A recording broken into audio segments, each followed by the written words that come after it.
अस्सलामुअलैकुम, आप देख रहे हैं हो क्या रहा है। मैं हूं फैसल अब्बासी, मेरे साथ मौजूद हैं आरिफ निज़ामी साहब। बहुत शुक्रिया निज़ामी साहब आपका। इसके साथ ही साथ डॉक्टर राना जवाद असगर साहब ने भी हमें ज्वाइन किया है, माहिर हैं वबाई अमराज के। बहुत शुक्रिया डॉक्टर साहब आपके वक्त का। आपसे भी गुफ्तगू करेंगे, आज के प्रोग्राम में जिक्र करेंगे पाकिस्तान में कोरोना के जो मुसद्दिक़ा केसेस हैं उनकी तादाद 1,46,000 हो चुकी है। साथ ही साथ गुज़श्ता रोज़ वज़ीर मनसूबाबंदी असद उमर साहब ने कहा था कि जुलाई के आखिर तक पाकिस्तान में कोरोना केसेस की तादाद 10 लाख से ज़ायद हो सकती है। इससे मुतालिक बात करेंगे। अब तक जो वफाकी हुकूमत और सूबाई हुकूमतों की कोरोना से निमटने की पॉलिसी रही है वो कितनी कारगर साबित हो रही है, क्या इस पॉलिसी के असरात अवाम तक पहुँच चुके हैं, या दूसरी जानिब जो अवाम है उन्होंने कितनी ज़िम्मेदारी का मुजाहिरा किया है। इसके साथ साथ वज़ीर-ए-आज़म पाकिस्तान इमरान खान साहब कल कराची जाएंगे और बहुत से सवालात हैं, क्या वज़ीर-ए-आला मुराद अली शाह साहब से उनकी मुलाकात होगी या नहीं, और जो कराची के मसाइल हैं और मौजूदा जो वबाई हालात हैं, इन हालात में विफाक और सूबों का तालमेल, वर्किंग रिलेशन वज़ीर-ए-आज़म के इस दौरे के बाद कैसा होगा, इसको कोई बूस्ट मिलेगा या मज़ीद जो शिकवे शिकायतें बढ़ेंगी, इससे मुतालिक भी बात करेंगे। इसके साथ साथ पंजाब हुकूमत ने आज 22 खरब 40 अरब रुपए का बजट भी पेश कर दिया है। कौमी असम्बली में जो विफाक ने बजट पेश किया है उस पर भी बहस शुरू हो गई है। ये भी आज के प्रोग्राम के एजेंडे में शामिल है। निज़ामी साहब, पहले आपकी तरफ आते हैं। निज़ामी साहब, 1,46,000 मुसद्दिक़ा केसेस हैं जो सरकारी आदाद शुमार हैं उनके मुताबिक, और असद उमर साहब की जो ये प्रेडिक्शन थी कि 1 मिलियन से ज़ायद हो जाएंगे। एक बरतानवी इदारा है, उसने तहकीक की है, वो ये बता रहे हैं कि अगस्त 2020 तक पाकिस्तान में यौमिया जो शरह अमवात हैं वो 80,000 भी हो सकती हैं। इन हालात में आपको क्या लगता है जो पॉलिसी हुकूमतों की रही है वो कितनी कारगर है?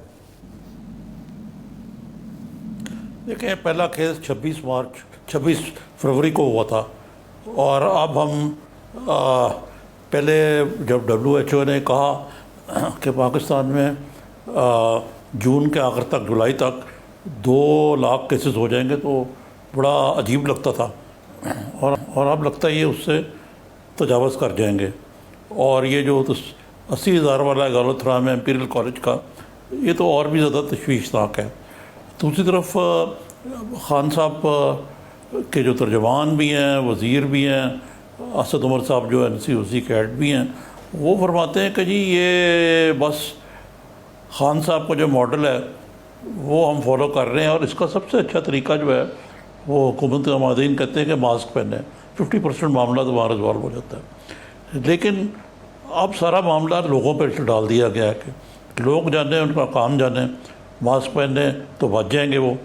और हुकूमती एहलकार का यह हाल है कि मैं इसी प्रोग्राम में 10 दिन पहले मैं ये दिखा चुका हूँ आपको फुटेज कि प्राइम मिनिस्टर साहब कभी मास्क पहनने का तकल्लुफ़ नहीं करते थे, बल्कि एक ISI के हेड क्वार्टर गए थे अभी हाल ही में वो, तो जनरल बाजवा और ISI के जो चीफ़ हैं उन्होंने तो मास्क पहना हुआ था, खान साहब ने नहीं पहना हुआ था। अब अचानक इनको मास्क का ख्याल आ गया। तो बहरहाल ये लंबी बातें हम, मेरे ख्याल से जो हमारे मेहमान हैं डॉक्टर साहब जी, उनसे पूछते हैं। डॉक्टर साहब, ये सूरत हाल जो है ये खासी कुछ गंभीर सी हो गई है, और उससे निपटने के लिए अब एक और, पहले एक स्मार्ट लॉकडाउन था, अब आ गया सिलेक्टिव लॉकडाउन। और हम ये भी दावा कर रहे हैं कि हमने, पाकिस्तान जो कुछ कर रहा है, हमने सारी दुनिया के सामने एक मॉडल पेश कर दिया। तो आप इत्तेफाक करते हैं इन इक़दाम से? ये मेरे नज़दीक तो ये they are too late and too little. हाँ जी, बहुत शुक्रिया निज़ामी साहब इनवाइट करने का अपने प्रोग्राम में। नहीं, यह हमारी कोई पॉलिसी ऐसी नहीं है कि, और पहला ये सवाल है कि क्या कोई मरबूत पॉलिसी है कोरोना वायरस के लिए? उसका टेस्ट आप कर सकते हैं खुद ही, और उसके 5-6 मोटी मोटी बातें होती हैं कि क्या, नंबर 1, क्या जो रोज़मर्रा के आपके फ़ैसले हो रहे हैं इस वायरस से लड़ने के लिए, क्या वो तकनीकी माहिरीन कर रहे हैं या नॉन टेक्निकल लोग कर रहे हैं? तो फेडरल को भी छोड़ दीजिए, सूबों के अंदर इसका लड़ने का इख्तियार या इसकी स्ट्रेटजी हमने अपने डिप्टी कमिश्नर्स और या कमिश्नर्स को दे दी हुई है, और हमने इसको शुरू दिन से लॉ एंड ऑर्डर का इशू बना दिया कि उस तरह है। तो मेरा जब ये होना शुरू हुआ था तो मैं बड़ा क्लियर था कि वायरस से लड़ाई एक लॉ एंड ऑर्डर का इशू नहीं है, और जिस आप प्रोफेशनल्स को ये जिम्मेदारी सौंप रहे हैं उन्होंने ना आज से पहले कभी किसी इस तरह के वायरस का मुकाबला किया है, ना उनकी ट्रेनिंग है, और यही सबसे बड़ा प्रॉब्लम है। दूसरा ये है, जो दूसरा इसके अंदर इशू है कि एक आवाज़ होनी चाहिए। कोई भी पैंडेमिक के लिए हम पढ़ाते हैं, अमेरिका में भी मैं यही पढ़ाता रहा, बाकी ममालिक के अंदर भी, पाकिस्तान के अंदर भी, मिडल ईस्ट के अंदर भी हम यही पढ़ाते हैं कि जब खुदा न खास्ता कोई बड़ी आउटब्रेक आए तो मुल्क के अंदर एक आवाज़ होनी चाहिए, यानी कि तमाम जो लीडरशिप है उसको इकट्ठे होके आम लोगों को एक जुबान में बताना चाहिए कि उन्होंने क्या करना है। वो गलत है या सही है, लेकिन जब मुख्तलिफ लोग शाम को टीवी पे आके मुख्तलिफ राय देते हैं तो उससे आम जो शहरी है वो कंफ्यूज हो जाता है कि मैं इस शख्स की बात मानूं या इस शख्स की बात मानूं। तीसरा, नेशनल यूनिटी की जरूरत थी, जो अनफॉर्चुनेटली नहीं है। चौथे, आपकी रिस्क, जो अभी आप कह रहे हैं कि लोगों ने क्यों नहीं हम उन्हें समझा सके, तो और हम आवाम को जिम्मेदार इसका ठहराते हैं, लेकिन मैं इसका आवाम को इसका जिम्मेदार नहीं ठहराता, क्योंकि जो एक स्टूडेंट भी है पैंडेमिक्स का, वो ये जानता है कि जब भी कोई बड़ी आउटब्रेक हो तो जिसे हम कहते हैं कि रिस्क कम्युनिकेशन स्ट्रेटेजी होनी चाहिए। रिस्क कम्युनिकेशन का ये मतलब नहीं है कि आपने गाइडलाइंस इशू कर दी हैं और फिर अब हर एक की जिम्मेदारी है कि उसको अमल करें। डॉक्टर साहब, कता कलामी की माफ़ी, गुफ्तगू का सिलसिला यहीं से जोड़ा। आप ये कह रहे हैं कि सेहत आमा का मसला था, हुकूमत ने हमने आमा का बना दिया, कोई एक लाइन कोई इत्तफाक भी नज़र नहीं आया। ब्रेक के बाद जब आएंगे तो जो पीएमए की, जो टेक्निकल लोगों की आपने बात की है, पीएमए की एडवाइस क्या रियलिस्टिक है या जो इल्ज़ाम उन पे लग रहे हैं कि इसके पीछे भी सियासत है? ब्रेक के बाद इस पे बात करेंगे, हमारे साथ रहिए।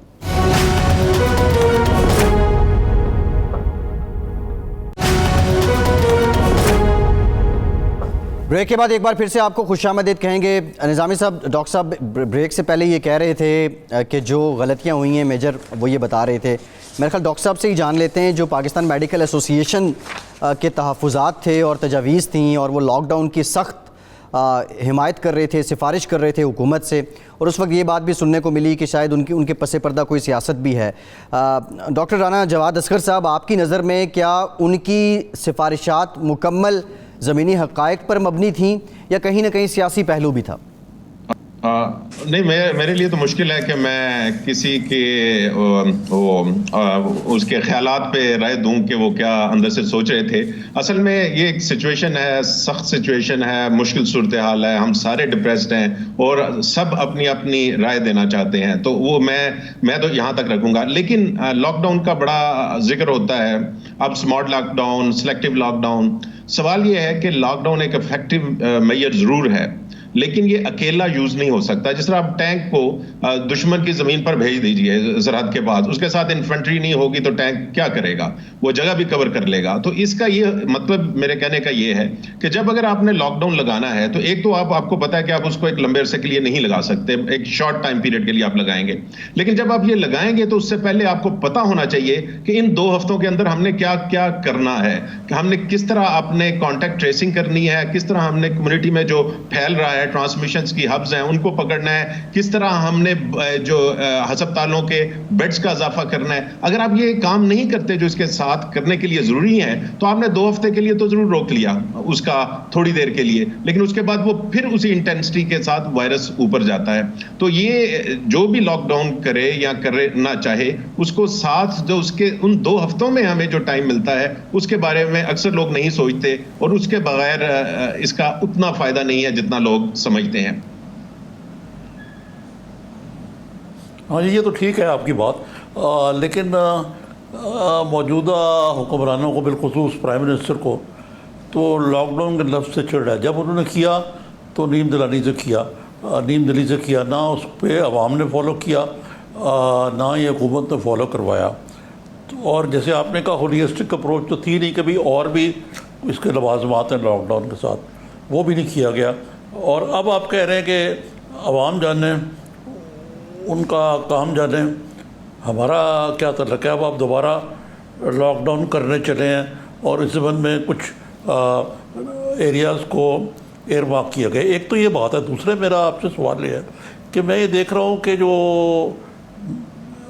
मुल्क जिन्होंने इस पर काबू पाया है, लॉकडाउन भी किया है, उसको खोला भी है, वहाँ जो हेल्थ प्रोफेशनल्स थे, जो साइंसदान थे, हर तक के अमेरिका में, जहाँ के ट्रंप जो है अपनी मैदान तबाह के मुताबिक चलते हैं, लेकिन वहाँ भी डॉक्टर फॉकी जो उनके हेड है, वो उनकी राय को फौकियत है। यहाँ मुझे ये नज़र आया पाकिस्तान में कि जो सो कॉल्ड हेल्थ प्रोफेशनल्स की टीम जो प्राइम मिनिस्टर के साथ है, रहीन ज़फ़र मिर्ज़ा एंड कंपनी, या तो ये हुक्मरानों की हाँ में हाँ मिलाने पे मजबूर हैं, इख्तलाफ नहीं कर पाते, या इनकी राय ये है कि जिस अंदाज से लॉकडाउन किया है वो मशवरा देते हैं प्राइम मिनिस्टर को।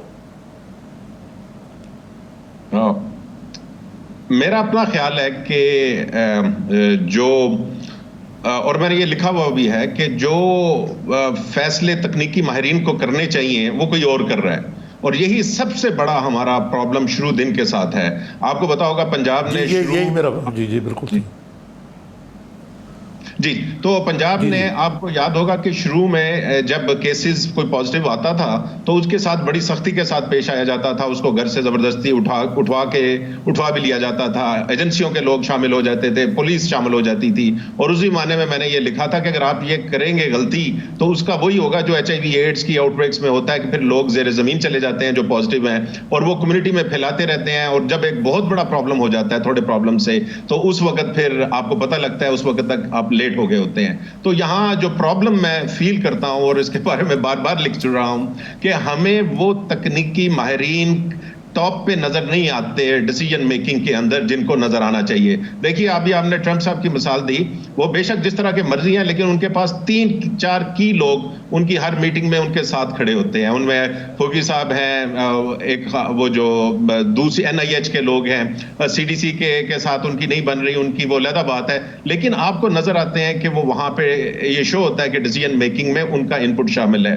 हमारे मुल्क में आपको ये होता नजर नहीं आता, और ये सिर्फ मैंने नहीं कहा, अक्सर जो तबसरा निगार है उन्होंने लिखा है इसके ऊपर, लेकिन इसमें चेंज नहीं आई। तो ये एक तो ये, और दूसरी हमारा जो प्रॉब्लम मैं फील करता हूं कि हमारा हर एक शख्स समझता है कि वो एपिडेमियोलॉजिस्ट भी है, वो वायरस का भी स्पेशलिस्ट है, और उसके साथ वो बहुत बड़ा आउटब्रेक का भी स्पेशलिस्ट है, और वो समझता है, वो बेशक जितना बड़ा ओहदे पे है तो वो समझता है कि बाकी सारे तकनीकी माहिरीन ये दूसरे तीसरे लेवल के ऊपर हैं। तो कमेटीज बनाई जरूर जाती हैं और उनको वो बनाया जाता है, लेकिन उनका इनपुट इस वजह से नहीं लिया जाता क्योंकि वो एक तीसरे लेवल की कमेटी में होते हैं जिनका बराह रास्त डिसीजन मेकर के साथ कोई इंटरेक्शन नहीं होता। तो ये एक बहुत बड़ा है। लेकिन इसके साथ ही जो हम ब्रेक से जाने से पहले जो मैंने आपको एक जरूरी बात को मेंशन किया था कि जो ये हम आवाम पे इल्जाम लगा रहे हैं कि जी वो फॉलो नहीं कर रहे, हमने तो गाइडलाइंस दे दी। जी तो रिस्क कम्युनिकेशन का मतलब ये नहीं है कि आप गाइडलाइंस इशू करें, और ये तमाम जो पैंडेमिक्स की तैयारी के लिए पढ़ाते हैं हम, उसके अंदर 5-6 जो क्रिटिकल चीजें हैं उनमें से एक है, उसका मतलब ये है कि जिस कम्युनिटी के साथ आपने गाइडलाइन बनानी है उनके साथ बैठ के डिस्कस करके उन्हें बताइए ये कैसी बीमारी है जिसका हमारे पास बचाव मुमकिन नहीं है, ये चीजों से आप बच सकते हैं, आइए बैठ के फैसला कर लेते हैं इनमें से आप किन चीजों का बचाव करेंगे। तो हर जो ग्रुप है, प्रोफेशनल ग्रुप है या दूसरे लोकल लोग हैं, उनके साथ मिलकर आपको ये गाइडलाइंस बनानी होती हैं। तो ये सिर्फ पैंडेमिक में नहीं, हमारे थ्रू आउट ये जिसे हम कहते हैं पैटर्नलिस्टिक अप्रोच रही है डिसीजन मेकर्स के पास, इख्तियार वाले लोगों के पास, कि हमें पता है कि हमारी आवाम को क्या चाहिए। तो ये जो चीज है ये एक बहुत बड़ी वजह बनी है ये जो गाइडलाइंस थी SOPs को फॉलो ना करने की। और तीसरे ये कि ये डिसीजंस लोकल लेवल पे होने चाहिए, ये इस्लामाबाद से नहीं हो सकते, ये कराची से नहीं हो सकते, ये आपको हर शहर हर तहसील के लेवल पे करने होते हैं। ठीक है डॉक्टर साहब, आपकी बात का मकसद ये है कि सूबे जो हैं, सूबों की इससे मुतालिक अपनी पॉलिसी होनी चाहिए, लेकिन एक नैरेटिव कोरोना से लड़ने के लिए उसमें यकसानियत और इत्तेफाक होना चाहिए। सवाल आपने अभी टेक्निकल लोगों की बात की और आप कह रहे हैं कि टेक्निकल लोगों से शायद उस तरह एडवाइस नहीं ली जा रही। डॉक्टर ज़फ़र मिर्ज़ा साहब इस वक्त इस सारे सेहत के महकमे के रूह रवां हैं, एक्सपर्ट हैं पब्लिक सेक्टर हेल्थ में, आप भी गवर्नमेंट को ऑफ एंड ऑन मशवरे देते रहते हैं, आपको क्या लगता है डॉक्टर ज़फ़र मिर्ज़ा साहब की कितनी सुनवाई है इस सारे मामले में? देखिए ज़फ़र मिर्ज़ा साहब मेरे दोस्त भी हैं, तो मेरे लिए मुनासिब नहीं है कि मैं ये इस पे इस तरह का कमेंट करूं, लेकिन ये मैं लिख चुका हूं और मेरा आर्टिकल एक आया था what's wrong with Pakistan corona virus strategy, और ये आज से कोई 1.5 महीना पहले शायद पब्लिश हुआ था, और उसमें मैंने बड़ा क्लियर लिखा हुआ था 5-6 चीजें जिसमें से हमने 3-4 आपको बता दी हैं, और उसके साथ नंबर 1 पे मैंने लिखी थी who is in charge, is there one person who is in charge. ये नजर नहीं आता किसी को भी कि who is in charge, who is making decisions, क्योंकि हम different types doctor Zafar Mirza in charge नहीं है, आप ये कहना चाह रहे हैं? नहीं, मैं उनके ऊपर नहीं, मैं ये कह रहा हूं कि इस स्ट्रेटेजी नहीं, ये नहीं कह रही है। आप कौन चला रहा है, क्योंकि आप देख लीजिए कि जो एनसीओसी है उसको हेड असद उमर साहब करते हैं, जफर मिर्जा साहब उसको हेड नहीं करते। तो इससे बड़ा क्लैरिटी है कि हेल्थ से ये शोबा उठा के अब किसी दूसरे मिनिस्ट्री के पास या ग्रुप के पास आ गया हुआ है। तो ये बड़ी इसमें कोई ढकी छुपी बात नहीं है कि Asad Umar doctor Zafar Mirza is not chairing the NCOC. जी राणा साहब, ये बताइए कि ये तो आपने सारा दुरुस्त कहा कि there are too many cooks who spoil the broth, और जो कुक्स हैं उसमें कम से कम जो साइंसदान हैं वो उनका सानवी दर्जा है। अब ये जो इंपीरियल कॉलेज की एक स्टडी है, ये एलेग्रोथ्रेम, जिसके मुताबिक ये कहना है कि अगस्त तक ये एक दिन में 80,000 बात होंगी पाकिस्तान में। ये प्रोजेक्शन को ठीक लगती है आपको? अरे मैंने भी वो जाके उनकी वेबसाइट पे चेक करने की कोशिश की है। बेसिकली वो प्रोजेक्शन नहीं है, स्पेसिफिक टू पाकिस्तान नहीं है। उन्होंने चंद एक लेट्स से एक जिस तरह बना दिया, एक मॉडल सा बना दिया है कि आपके अस्पतालों की बेड की ज़रूरियात क्या होंगी, और उसके बाद अगर आपने कुछ ना किया तो ये होगा, और अगर आपने कुछ किया तो फिर इतनी कम होगी। लेकिन सबसे बड़ा जो फ्लॉ है इंपीरियल कॉलेज की पिछली आने वाली तमाम स्टडीज के अंदर भी, जो उनकी अपनी प्रोजेक्शंस के अंदर भी, कि इवन इंग्लैंड के अंदर उन्होंने पहले लाखों अमवात का प्रोजेक्शन की थी, और पता नहीं 2.5 लाख 3 लाख 4 लाख, और उसके बाद वो 40-50 हज़ार पे आ गए थे। तो ये प्रॉब्लम उनके साथ भी इतना नहीं है। असल में जो अजम्पशंस डाली जाती हैं जब ये मॉडल बनाए जाते हैं, उसमें ये बताया जाता है कि जी वायरस 4 आदमियों को इन्फेक्ट कर सकता है, ये इसकी इम्यूनिटी इतनी देर रहेगी। ये जो इन्फॉर्मेशन है, जो बेसिक इन्फॉर्मेशन है वायरस की, वो हमारे पास अभी बहुत कम है। तो इस वजह से ये जितनी मॉडलिंग होती है वो अमेरिका में हो, यूरोप में हो, वो इतनी, अगर आप इनके पिछले प्रोजेक्शंस के साथ देखें कि क्या इनकी प्रोजेक्शंस ठीक आई हैं, तो वो उतनी ठीक नहीं मिलती। तो इस वजह से मेरा इसके ऊपर तो बड़ा क्लियर है, प्रोजेक्शन की बजाय हम जो हमारे केस हैं, जो प्रोजेक्टरीज चल रही हैं, उनकी बेसिस पे हम अगले 2 हफ्ते 3 हफ्ते का फैसला कर सकते हैं। और जो अगेन डॉक्टर टॉम फ्रीडन है, जो इस वक्त अमेरिका के नॉन ऑफिशियल सबसे बड़े एडवाइजर हैं इस पे, पैंडेमिक पे, और यूएससीडीसी के पुराने डायरेक्टर भी हैं। तो उनका ये कहना है कि अगर कोई शख्स आपको ये कहता है आजकल के दौर में कि मैं आपको 2 हफ्ते से ज्यादा बता सकता हूं कि ये पैंडेमिक उसके मुल्क में कैसी जाएगी, तो वो सही नहीं बता रहा, क्योंकि उसके पास वो बेसिक इंफॉर्मेशन ही नहीं है जिसपे हम ये प्रोजेक्शन कर सकें। ठीक है डॉक्टर साहब, बहुत शुक्रिया। डॉक्टर राना जवाद अस्कर साहब, बहुत शुक्रिया आपके वक्त का।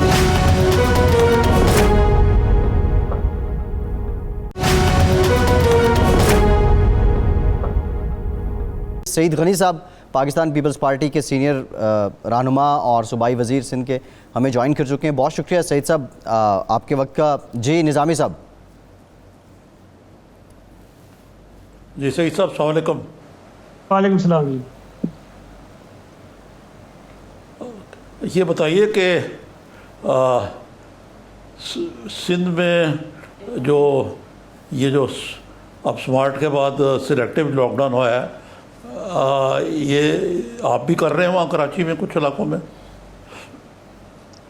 निज़ामी साहब, आपको याद होगा कि हमने कुछ अर्सा पहले भी कराची में कुछ यूनियन कमेटीज़ के कुछ मखसूस इलाकों को सील किया था, और फिर उस पर सुप्रीम कोर्ट ने काफ़ी ले-दे की हमारी और पूछगछ हुई। हालांकि हमने जब किया था तो वो कोई पहला कदम नहीं था, हमसे पहले केपी में हो चुका था, इस्लामाबाद में हो चुका था, लाहौर में हो रहा था, लेकिन नज़र में हम आए, लेकिन उस पर काफ़ी सवालात उठाए गए सुप्रीम कोर्ट की जानिब से।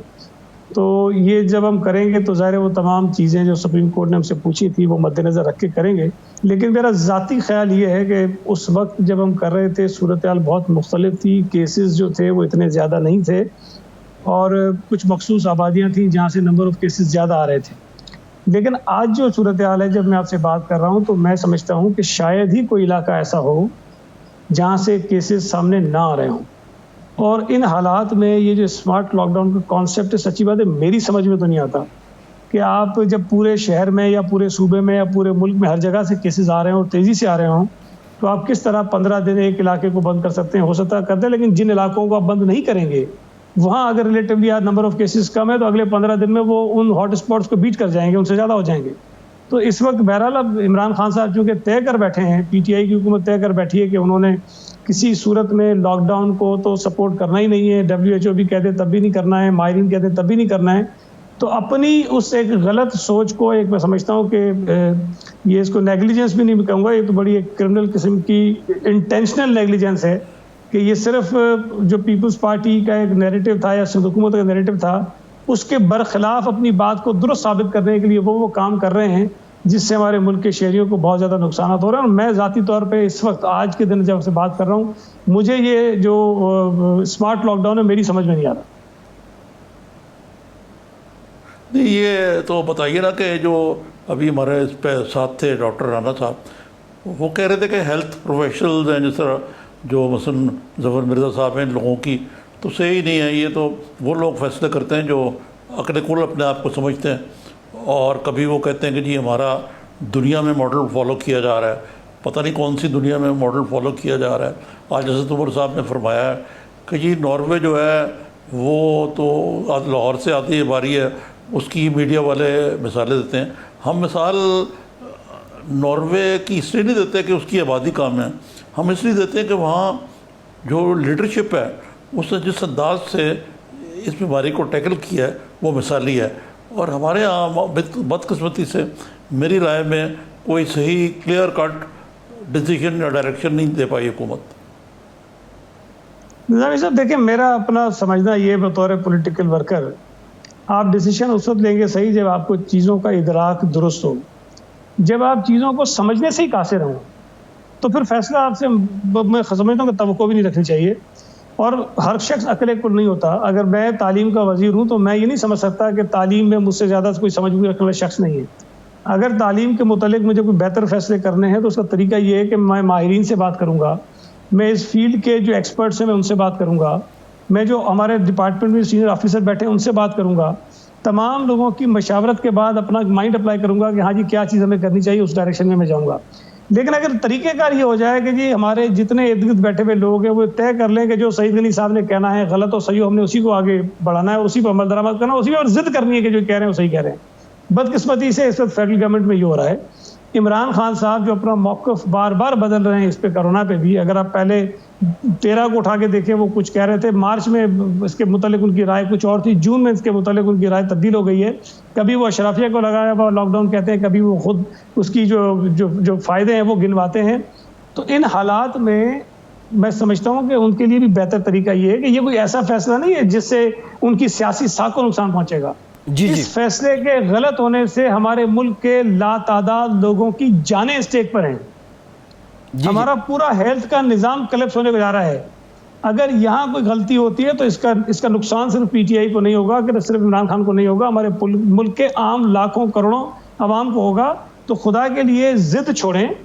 वो ये बात ना माने कि पीपल्स पार्टी की हुकूमत ने, सिंध हुकूमत ने ठीक किया था, हमें भले गालियाँ दे दें, 4-5 बुरा भला कह दें, लेकिन कम से कम माहिरीन के कांधे पे बंदूक रख लें कि जी डॉक्टर्स जो है वो ये कह रहे हैं, वर्ल्ड हेल्थ ऑर्गेनाइजेशन जो है वो ये कह रही है, उसकी आड़ लेके कुछ चीज़ें ऐसी कर लें जिसकी हमें ज़रूरत है। तो अदरवाइज तो मैं नहीं समझता जिस डायरेक्शन में वज़ीर आज़म लेकर जा रहे हैं सबको, उसमें मुझे तो तबाही के अलावा कुछ नज़र नहीं आ रहा। सईद साहब, वज़ीर आज़म पाकिस्तान कराची आ रहे हैं, वज़ीर आला सिंध क्या उनके इस्तकबाल के लिए जाएंगे और क्या कोई मुलाकात स्केड्यूल है? देखें, अगर वज़ीर आज़म साहब को चीफ मिनिस्टर साहब को इत्तला दी जाएगी कि वज़ीर आज़म साहब आ रहे हैं तो यकीनन वो एयरपोर्ट रिसीव करने बिल्कुल जाएंगे। हमारी कोई ज़िद नहीं, हम समझते हैं कि हमारी जिम्मेदारी है कि हम उनको रिसीव करें, लेकिन शर्त यह है कि उनको मुतल्ला किया जाए। दूसरी बात यह है कि जहाँ तक मीटिंग के हवाले से आप पूछ रहे हैं तो अभी तक तो मेरे इल्म में नहीं है कि कोई मीटिंग फिक्स हुई है, क्योंकि कल तक शायद कोई ऐसी चीज़ नहीं थी। आज अगर कोई इत्तला आई हो तो वो मेरे इल्म में नहीं है, लेकिन अगर मुलाकात करना चाहेंगे तो चीफ मिनिस्टर साहब ज़रूर मिलेंगे। दूसरी जो अफसोसनाक बात है जिसका मैं बार बार इजहार भी करता रहता हूँ, जी साहब, जी निज़ामी साहब, वज़ीर आज़म जी मैं ये अर्ज़ कर रहा था कि वज़ीर आज़म को ये तो बाकायदा एक प्रोग्राम होता है जो मिल जाता है कि वो आए ना आए, तो वो अभी तक आपको मिला नहीं है सिंध हुकूमत को, और उसमें नाम है कि वज़ीर आला आए उनको इस्तकबाल करेंगे। माजी में ऐसा हुआ कि नहीं बुलाया गया?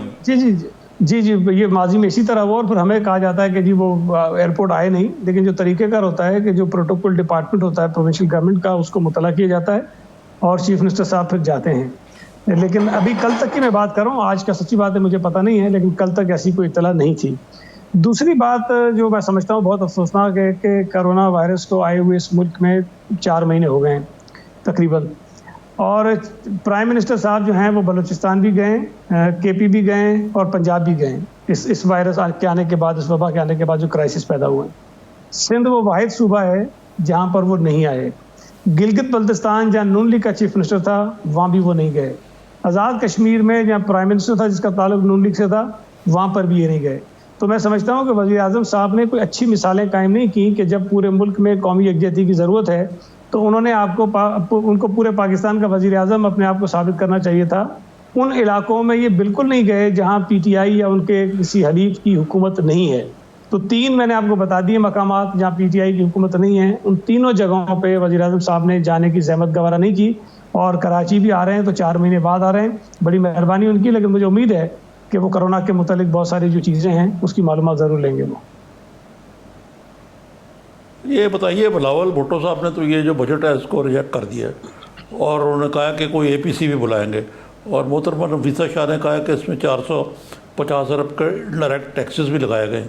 लेकिन साथ ही साथ सिंध की बहुत बड़ी स्कीमों पे तो बड़े पैसे दिए उन्होंने। एक की बात, दूसरे ये है कि कुछ आपका ये बयान मैंने देखा आज मेरी नज़र से गुजरा कि कुछ हस्पताल जो वफाक के पास जाने थे वो कौन से लवाजमात हैं जो पूरे नहीं हुए जिसलिए आप उनको वापस नहीं कर सके वफाक को? देखिए, पहली बात तो ये है कि जी जो बजट में सिंध की स्कीमें हैं एक तो इतनी ज़्यादा नहीं हैं, और सूबा सिंध ने जो स्कीमें हुकूमत ने दी थी, हुकूमत सिंध ने जो स्कीमें दी थी वो नहीं शामिल की गई। उन्होंने कुछ कर ली, चले बड़ी मेहरबानी उन्होंने कर ली, लेकिन जो जिस तरीक़ेकार पर एतराज़ उठाया था चीफ मिनिस्टर साहब ने वो ये है कि जितनी स्कीमें वो कराची शहर में ख़ास तौर पर करना चाहते हैं उसके लिए उन्होंने कंपनी जो बनी हुई है उसको इस्तेमाल करना है। अच्छा, अगर फेडरल गवर्नमेंट का तरीक़ेकार यही है कि जी जहाँ भी काम करेंगे कंपनी के थ्रू करेंगे, तो पंजाब में भी करना चाहिए, KP में भी करना चाहिए, बलूचिस्तान में भी करना चाहिए। सिर्फ सिंध को डिफरेंटली क्यों ट्रीट करते हैं कि यहाँ आपने कंपनी बनाई हो उसके थ्रू कर रहे हैं? कंपनी हालांकि ये बनी थी नवाज शरीफ साहब के दौर में, लेकिन एक मनसूबे के लिए बनी थी, जो ग्रीन लाइन मनसूबा था जिसको फेडरल गवर्नमेंट बना रही थी, तो उसके लिए उन्होंने बनाई थी। लेकिन अब इन्होंने ये किया है कि सारे के सारे काम उस कंपनी के थ्रू करना शुरू कर दिए। इस पर हमें एतराज़ है, वो हम बिल्कुल उठाते रहेंगे। जो हॉस्पिटल्स की बात है, देखिए निज़ामी साहब, आप भी माशाल्लाह तजर्बेकार आदमी और आप कहीं से भी तफसीलात भी ले सकते हैं। जब तक ये हॉस्पिटल्स NICH हो, JPMC हो या NICVD हो, वफाकी हुकूमत के पास थे, इनकी हालत ज़ार क्या थी आप मालूमात ले लीजिए कि कितने पेशेंट्स जाते थे, क्या क्या सहूलतें थी और उनकी कंडीशन क्या थी। लेकिन जब से ये सूबाई हुकूमत के पास आई तो हमने कितनी इंप्रूवमेंट इनके अंदर की है वो आपको लोग बताएंगे, आपको डेटा बताएगा। वहाँ की जो इम्प्रूवमेंट हुई है बिल्डिंग्स की, जो इंफ्रास्ट्रक्चर बेहतर हुआ है, जो इक्विपमेंट बेहतर हुआ है, वो आपको बताएगा। तो अगर वफाकी हुकूमत जो बारहा ये कह चुकी है, तस्लीम कर चुकी है, हमारे सामने बैठ के चीफ मिनिस्टर के सामने कह चुके हैं कि हमारे पास इतने पैसे नहीं हैं जितने पैसे सिंध हुकूमत सालाना में हॉस्पिटल्स के ऊपर खर्च करके लाखों लोगों को मुफ्त जो है वो दिल के इलाज की सहूलतें दे रहे हैं, कैंसर की दे रहे हैं, पता नहीं लातादाद ऐसे ट्रीटमेंट्स हैं जो हम कर रहे हैं फ्री ऑफ कॉस्ट और लोग उससे मुस्तफीद हो रहे हैं। लेकिन फेडरल गवर्नमेंट ने अब ये तय कर लिया कि हमने ये टेक ओवर करनी है। सुप्रीम कोर्ट की जो जजमेंट थी उसमें ये कहा गया था कि ये फेडरल गवर्नमेंट ले लेगी, लेकिन सिंध हुकूमत ने जो खर्चा किया उन हॉस्पिटल्स के ऊपर वो पैसे जो है वो सिंध हुकूमत को लौटाए जाएंगे। अच्छा, ये फैसला आया था 2019 में, तकरीबन 1 साल इसको भी हो गया। अब उस 1 साल के दौरान भी हमने खर्चा किया है।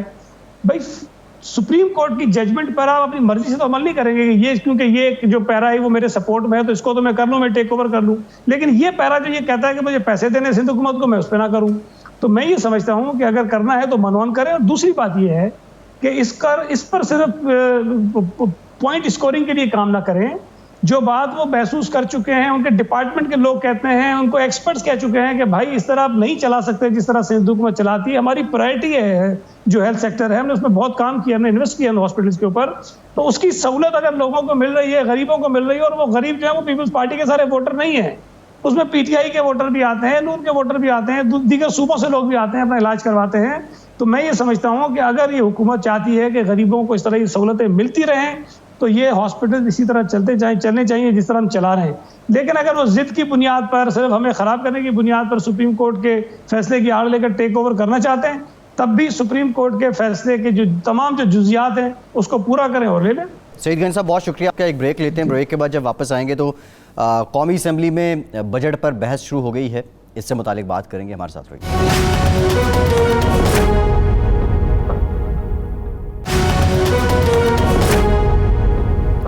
ब्रेक के बाद एक बार फिर से आपको खुशामदीद कहेंगे। निज़ामी साहब, कौमी असम्बली के सेशन पे भी आते हैं, लेकिन पहले हम गुफ्तगू कर रहे थे ये कोरोना की आड़ में जो ब्लैक मार्केटिंग हो रही है और जो ड्रग्स रिलेटेड माफियाज हैं, ड्रग्स मीन अद्वियात रिलेटेड, वो मुतहर्रिक हैं। आप कुछ बता रहे थे कि किस तरह जो बुनियादी ज़रूरी अद्वियात हैं वो भी नहीं मिल रही। जी, उनकी होर्डिंग हो गई हुई है ना। अब मसलन एक दवाई का ठेका मिला है एक फिरोजसन लेबॉर्ट्रीज़ को, वो बांग्लादेश से भी इंपोर्ट हो रही है। देखें ना, हाल ही हो गया कि बांग्लादेश जो हमारा एक हिस्सा था और उसको हम बड़ा तहकीर अंदाज में कहते थे कि यार ये बंगाली तो बेचारे बिल्कुल बेकार लोग हैं। उनका GDP भी हमसे दुगना है, वो एक्सपोर्ट्स भी उनकी बहुत ज़्यादा है हमसे। और वो ये टीका, ये जो दवाई है रेबोरेसिवन या पता नहीं क्या नाम है, मैं नाम नहीं ठीक तरह पता, वो एक्सपोर्ट कर रहे हैं और वो यहाँ कुछ लोग मंगवा के उसको होल्ड कर रहे हैं। इसी तरह एक टीका जिसका नाम मुझे ठीक तरह पता नहीं, लोग मारे मारे फिरते हैं और वो नहीं मिलते। मैंने पूछा किसी से कि यार इसका तरीका क्या है, उन्होंने कहा जी बड़ा सिंपल है, आप एक फॉर्म भरें कि ये टीका आपको चाहिए, फ़लाँ डॉक्टर से उस पर साइन कराएँ और ये सर्टिफाई करें कि आपको इस टीके की ज़रूरत है, तो आपको फराहम कर दिया जाएगा रोश कंपनी की तरफ से। भाई ये मरीज़ का जो हाल हो कि वो जान बल्ब हो, ज़िंदगी और मौत की कश्मकश में मुब्तला हो, तो वो जाके फॉर्म भरता फिरेगा। तो ये अजीब किस्म की, असल में जो कोरोना वायरस के बारे में नाअहली और नालायकी और बेतदबीरी जो है वो बड़ी खुलकर सामने आ रही है। जी ठीक है। अच्छा निज़ामी साहब, कुछ कौमी असम्बली के सेशन पे भी आते हैं, बजट पे बाज़ाब्ता तौर पे बहस शुरू हो गई है। वैसे ये जो हालात था, जिस तरह मिनिमाइज़ किया गया मेंबर्स की पार्टिसिपेशन को, लग ये रहा था कि उतनी कोई सैर हासिल बहस नहीं होगी, लेकिन आज ख्वाजा आसिफ साहब और फिर उनके बनाम असद उमर साहब बड़े खुलकर एक दूसरे के सामने आए हैं।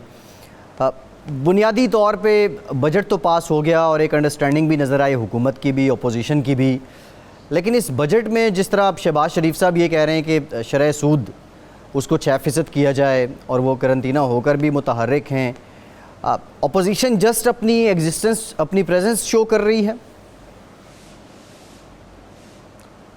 जी, ये प्रेजेंस शो करनी भी चाहिए, लेकिन बजट की बात तो एक तरफ रही, लेकिन ख्वाजा आसिफ ने एक बड़ी दिलचस्प बात कही है। वो कहते हैं कि हफीज़ शेख तीसरी मरतबा पाकिस्तान आया है। ये पहले मुशर्रफ के दौर में वहाँ सिंध में एडवाइज़र थे फाइनेंस के, फिर ये यहाँ पे पीपल्स पार्टी के साथ थे, खजाना थे जरदारी साहब के, जी जरदारी साहब के दौर में, और अब तीसरी दफ़ा टार्जन की वापसी हुई है। वो कहते हैं कि असद उमर को हफीज़ शेख की जगह होना चाहिए था, और वो कहते हैं कि कम से कम उनका ज़मीन से रिश्ता तो है और उनको हज़ारों लोगों ने वोट दिए हैं, उसका पास करेंगे। ये क्योंकि उनका कहना है कि हफीज़ शेख से बॉन्ड बनवाएंगे वो फिर नहीं भाग जाएंगे। अब ये हफीज़ शेख पे उन्होंने बड़ा फ़ायदा उठाया इस चीज़ का कि असद उमर को फारिग करके हफीज़ शेख को लाया गया था, और असद उमर वो एक आंख नहीं बातें हफीज़ शेख साहब, तो उन्होंने बड़ी होशियारी से इस डिफरेंस ऑफ ओपिनियन को एक्सप्लॉइट किया। हालांकि देखा जाए तो हफीज़ शेख एक सिंधी फैमिली से तल्लक रखते हैं जी, ये सुमरो फैमिली से इनका तल्लक है, और डॉक्टर असद उमर साहब जो है वो मेरे, इनके वालिद साहब दोस्त भी थे, जनरल उमर के साहबजादे हैं। लेकिन ये बात उनकी ठीक है कि वो वोट लेके आए, लेकिन इसके साथ साथ बात यह है कि इस हुकूमत में कोई मेरे ख्याल से खसूसी मावन और एडवाइज़र को 20 से ऊपर हैं। जी ऐसे ही है, हफीज़ शेख भी शामिल है। 5 एडवाइज़र हैं। ये लोग पार्लियामेंट के सामने जवाब देने, जी ये पार्लियामेंट के सामने जवाब दे नहीं है, जो ख्वाजा आसिफ का बुनियादी एक है। और पार्लियामेंट्री निज़ाम का एक बुनियादी अंसर जो है वो क्या है, वो है जवाबदेही। तो ये लोग तो they are not answerable to the parliament और they are answerable to the electorate. ये आते हैं ब्रीफ केस पकड़ के आते हैं, अपनी नौकरी पूरी करके चले जाते हैं, मुझे याद है कि शौकत अजीज़ साहब यहाँ प्राइम मिनिस्टर थे जी और उसके बाद वो इलेक्शन भी नहीं लड़े और चले गए, तो उनके फादर लॉ का इंतकाल हो गया। तो मैं अफसोस करने के लिए गया, तो उनकी बेगम साहबा ने मुझे कहा, मैंने कहा शौकत अजीज़ साहब नहीं आए अपने मदर लॉ या फादर लॉ गालबन के इंतकाल पे? तो उन्होंने कहा नहीं वो तो नहीं आया। तो मैंने क्यों? कहने लगा वो पाकिस्तान में अपना टेन्योर ख़त्म करके तो चले गए हुए हैं। मतलब ये भी जिस तरह को सिटी बैंक की नौकरी होती है, जी जी इन जी लोगों का क्या है, इन्होंने दुबई में इनकी अपनी प्राइवेट इक्विटी फर्म है जिसमें वो भी शामिल हैं जी। कुछ इंडियन निज़ामी साहब ये और ये आपको ये पॉलिटिकल कल्चर पाकिस्तान का फिर एक रहा है। आपको और दिलचस्प बात जी एक और बात बताता जो आपको ज़रूरी, कि वो आरिफ नकवी जो हैं उन पे कोई अरबा रुपए और पता नहीं कि 380 मिलियन डॉलर या उससे भी ज़्यादा का इल्ज़ाम लगाया गबन का। जी अभी कल परसों अखबार में था। जी इनको लाने वाले आरिफ नकवी थे। जी तो अब ये वहाँ भी वो भी, ये भी दुबई में थे, वो भी। बहरहाल अल्लाह खैर करे, मैं उनकी नीयत पर शुबा नहीं करता। निज़ामी साहब ये विद ड्यू रिस्पेक्ट ये पाकिस्तान का कल्चर रहा है और इस तरह के लोग शायद सियासी जमातों की ज़रूरत होते हैं या सियासत करने वालों की, कि वो आ जाते हैं और वो हर जमात के नहीं साथ भाई, फिट इन भी हो ये जाते हैं। ज़रूरत होते हैं, लेकिन ये मौजूदा दौर में इसकी इंतहा हो गई है। जी जी ठीक, बिल्कुल ठीक है। अच्छा निज़ामी साहब, शहबाज शरीफ साहब ने अपने वकील भेज दिए हैं बरतानिया में, और वो डेली मेल वाले मामले पे शहजाद अकबर साहब और वज़ीर-ए-आज़म इमरान खान साहब के ख़िलाफ़ अब कानूनी चाराजोई करेंगे बरतानिया में। दूसरी जानिब नैब इंटरपोल के ज़रिए सलमान शहबाज को वापस लाने की कोशिश कर रहा है। तो ये जो शहबाज शरीफ साहब का स्टेप है, क्या ये उसके रिएक्शन में है? नहीं, ये तो पहले से कोई प्लान होगा ना, अगर एकदम तो नहीं भेज दिया, या हो सकता है ठीक हो, वो उनके वकील हैं सलमान भट्ट, वो चले भी गए वहाँ। लेकिन इसके साथ साथ शहबाज शरीफ साहब ने एक और भी केस किया हुआ है यहाँ तक के इज़्ज़त का इमरान खान पे, जो और उसमें वो पेश नहीं हो रहे। वो मुझे ठीक तरह केस की नोयत याद नहीं है वैसे जी। वो इमरान खान ने बड़ा शदीद संगीन किस्म का इल्ज़ाम शहबाज शरीफ पे लगाया था जी। वो पेश नहीं होता। पानामा मामले से विड्रॉ करने पे था। हाँ जी, हाँ जी, हाँ।